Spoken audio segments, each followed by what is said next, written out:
यह video channel के viewer और सब्सक्राइबर की राय जानने के लिए बनाया गया है। दोस्तों अगर वीडियो पसंद आए तो शेयर करें। शुरू करते हैं वीडियो में। आपका स्वागत है दोस्तों। यहाँ पर अनेक राज्यों में हालात सामान्य है, फिर भी अभ्यर्थी आश्वस्त नहीं हो पा रहे हैं। कुछ कारण बन रहे हैं जिनकी चर्चा आप लोगों से माध्यम से करना चाहूँगा। यहाँ पर सबसे बड़ी बात तो यह है कि जिन लोगों को जॉब मिली है, ऐसे तमाम शिक्षक जिन लोगों को नौकरी मिल चुकी है NIOS DLED के बाद, वो दूसरी डिग्री को नहीं प्राप्त कर सकते हैं। उनको ये डिग्री ढोने जैसी लग रही है। वे कभी छुट्टी लेकर के किसी कोर्स को नहीं कर सकते हैं, उनको इसी कोर्स से आगे करते रहना पड़ेगा। एक तरफ से वो भी आश्वस्त नहीं है और वो बार बार जो है उनके मन में ये इस प्रकार की समस्या आती है कि आखिर कहीं हमारी नौकरी को खतरा तो नहीं है। दूसरे वे अभ्यर्थी जो अन्य डिग्री भी ले सकते थे, B.Ed DLED भी कर सकते थे, लेकिन NIOS DLED करने के बाद वो लंबा इंतजार कर रहे हैं, सबसे ज़्यादा सक्रिय हैं और बार बार डिग्री पर क्वेश्चन मार्क आ रहा है, कभी हाई कोर्ट से, कभी सुप्रीम कोर्ट से, कभी सरकार की तरफ से। और तीसरे प्रकार के अभ्यर्थी वे हैं जो स्टैंड बाई मोड पर लगे हैं, उनके यहाँ की सरकारों ने रुख को स्पष्ट नहीं किया है। और चौथे प्रकार के अभ्यर्थी वो हैं जिनकी सरकारें उनका सहयोग कर रही हैं, जैसे मणिपुर, छत्तीसगढ़, जैसे पंजाब में अभी सरकार जो है विरोध में नहीं गई है। तो जैसे कि असम का मामला भी अलग टाइप का है, तो हम लोग कह सकते हैं वेस्ट बंगाल का मामला।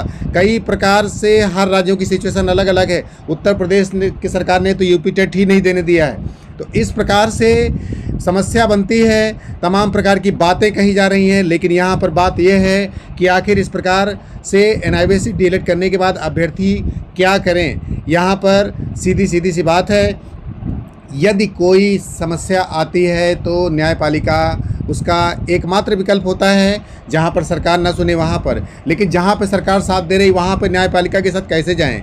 यहाँ पर तमाम प्रकार के प्रश्न हैं जो कि आप लोगों के मन में होंगे और तमाम प्रकार की समस्याएं बन रही हैं जिनसे आप जूझ रहे हैं। दोस्तों यहाँ पर इस बात से इनकार नहीं किया सकता है कि गवाई सर के फैसले आने के बाद कई राज्य जो है एक्शन में आ चुके हैं और उनमें बिहार भी ऐसा राज्य है जो कि एक्शन में आया है।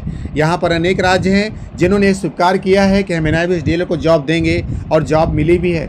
वहाँ पर सरकार स्वयं नहीं गई है। तो ऐसी स्थिति में अभ्यर्थी सोच रहे हैं कि हम पार्टी नहीं बनेंगे। कैसे पार्टी बने, सरकार तो हमारा सपोर्ट कर रही है। यह इस बात से भी इनकार नहीं किया सकता है कि सरकार संविधान को मानने के लिए और सुप्रीम कोर्ट या हाई कोर्ट के फैसलों को मानने के लिए भी बाध्य है। वो फैसला मानना पड़ेगा। हालांकि काम करना है सरकार को ही, केवल न्यायपालिका निर्देश दे सकती है। लेकिन इसके बावजूद भी अभ्यर्थियों के मन में ये समस्या है कि आखिर हम क्या करें। हम अपने राज्य की ओर से जो हमारा केस है उसमें SLP ले जाएं, या हम ट्रांसफ़र पिटीशन में ऐड हो जाएं, या हम क्या करें। तमाम प्रकार की बातें, इस प्रकार की बातें बैठकों के माध्यम से चल रही हैं।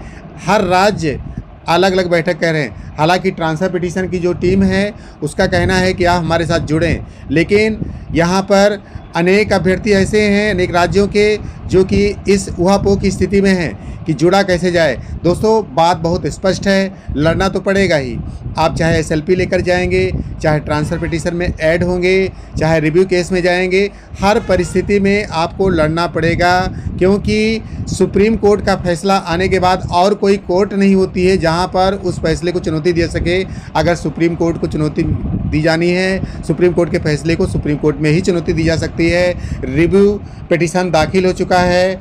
अब आपको क्या करना है, अपनी राय को कमेंट में लिखें। मिलते हैं अगली वीडियो में। जय हिंद।